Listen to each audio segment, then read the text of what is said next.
The encrypted line buzzed against my ear. Static. Then the voice of a stranger wearing a hospital badge. "We're treating your daughter for 3 broken ribs and a concussion." My pulse didn't spike, it slowed. Each word dropped like ice into my bloodstream. Then a smaller voice, fractured by pain. "Mom's new boyfriend did this, after I refused to lick his shoes." Silence stretched. My hand tightened around the receiver. The room smelled of gun oil, damp canvas, and secrets. Behind me, my commanding officer watched. He didn't need my words. He saw the storm in my stillness. He snatched the phone from me, voice steady. "Your mission is scrubbed. The Blackhawk is yours." The line went dead. So did I. The helicopter blades carved the night, but my thoughts were sharper. I replayed her voice, the fragility, the fracture, the betrayal underneath. Her mother, my ex-wife, the woman who once told me I was too cold to love. She had traded stability for passion, family for lust, loyalty for a man who broke children to feel tall. I pictured him, smirking, wearing the confidence of someone who thought he'd won. She'd chosen him, and in her choice she had abandoned more than me. She had abandoned her own blood. A father's rage should be fire. Mine was frost.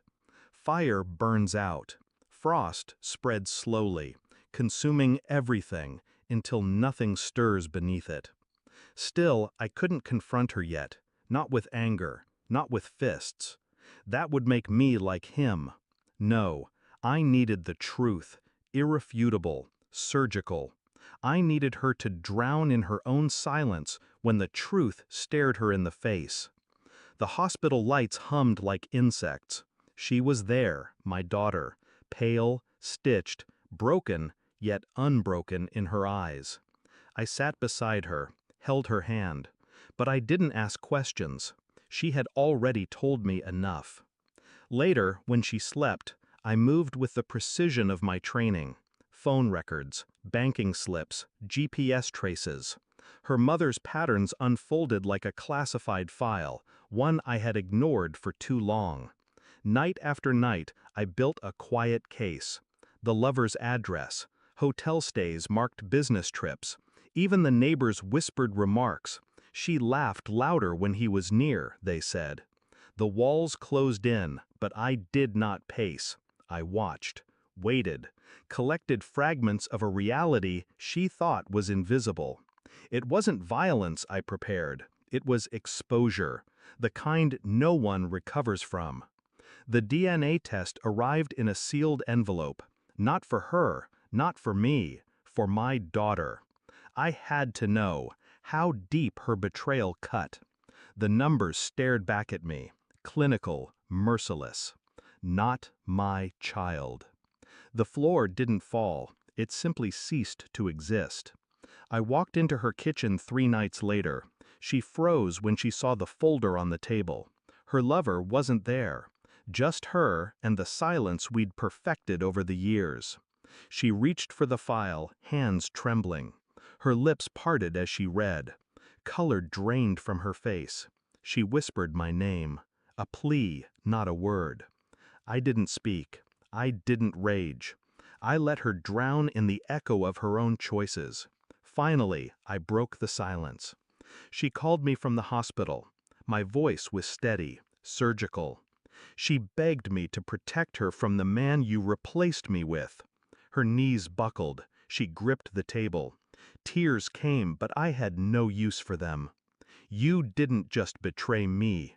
I pushed the folder toward her. You betrayed her. And for what? A man who makes children bow? Her hand hovered above the papers, shaking. She tried to speak, but no words formed. I stood, calm. I didn't need to shout. I had already detonated the truth. I turned for the door. Behind me, her sobbing cracked the walls. That was the sound of a woman who realized she hadn't lost me. She'd lost everything. The night air was cold against my skin. For the first time in years, I felt nothing at all. She would never escape the silence of that folder. Every time she looked at her lover, she would remember the hospital call. Every time she looked at her daughter, she would remember the blood test. That was her prison. I didn't need to build the walls. She had bricked herself inside. I walked away, not as a man abandoned, but as a man freed. People think revenge is fire. They're wrong. It's ice. And ice doesn't burn. It preserves. She thought she broke me, but all she did was carve herself into a grave I will never have to dig. Thanks for watching. Don't forget to like, share, and comment. Subscribe now to Cheating Stories Insight World for more amazing stories.